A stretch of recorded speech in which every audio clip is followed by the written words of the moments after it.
Hello and welcome. This video is about passwords. Passwords are important to protect what's yours on the internet as well as your devices. If you use a weak password, it's easier for someone to get it, and then you can lose money, credit, personal information. So let's learn how to create a strong password so that doesn't happen. When creating a password, don't use personal information. Things like your names of family, pets, your address, your phone number, your email, never use that. Your car, your hobby, your work, these are all things that can be what's called social engineered out of you. They can check your social media, they can talk to you, they can check your activities and things you do. Once they have that information, it makes it a whole lot easier for them to figure out what your password is. So don't use personal information. Try to follow these rules. Make sure your password is unique and complex. The more difficult it is to remember, believe it or not, the more difficult it is to break. Your password should be at least 10 characters or longer to make it difficult from what's called a brute force attack to gain your password. Do try to use all of the following: uppercase letter, lowercase letter, number, special characters. That can be pretty much any special character, but sometimes some places won't accept certain characters, so you may have to try a couple different ones. Don't reuse your passwords. You have a password for your email, password for your bank, password for your credit card, password for your Facebook logons. If you use the same password in different places, once somebody has your password, they have access to everything. And if they get your email password, since everything is confirmed by sending you an email, they now know where all to try that password. So please, don't reuse your passwords. Where possible, use two-factor or two-step authentication. What that is will mean that you get sent a text or a message or an email anytime you try to log in anywhere, and you have to confirm that it's you logging in by sending the code they send you back to them. A lot of emails will allow you to two-factor authentication because it's pretty important there. But if you can do that, it makes your passwords much more secure.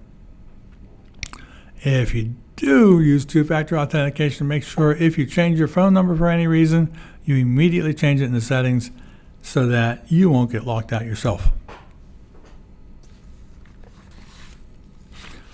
Now, let's take a closer look at creating your password. Nothing simple.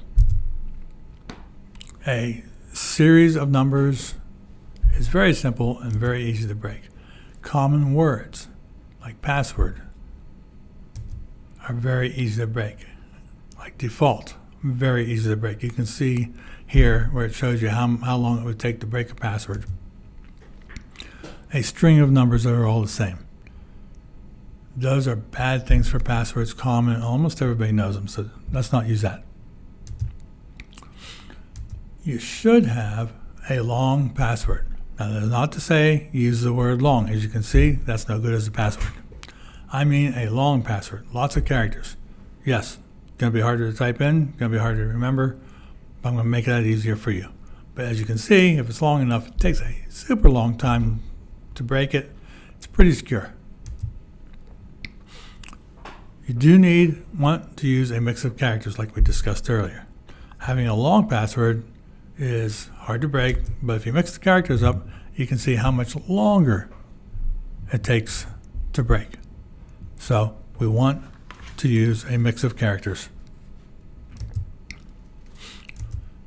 So ideally, the characters should be random so that anybody that looks at your password wouldn't even know or understand what it is. By random, I mean the characters are all mixed up, so they don't make any sense. You can take a common word and mix it up, or you can just take a random set of letters and numbers and characters. But let's make that a little easier to remember. One way to do this is to take a favorite phrase, not a quote.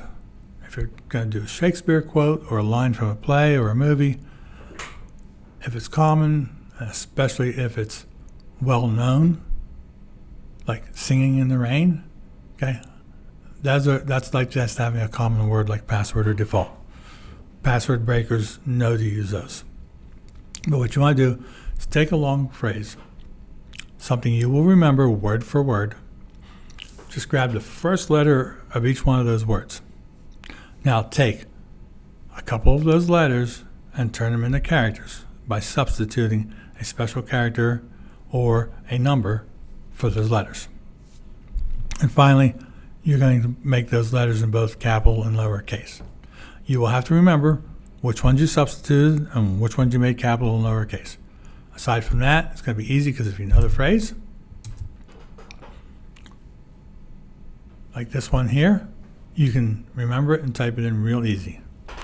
So you can see that password is going to take a long time to break, but I can remember it real easily because I use the phrase, I like to take pictures of cardinals in the spring.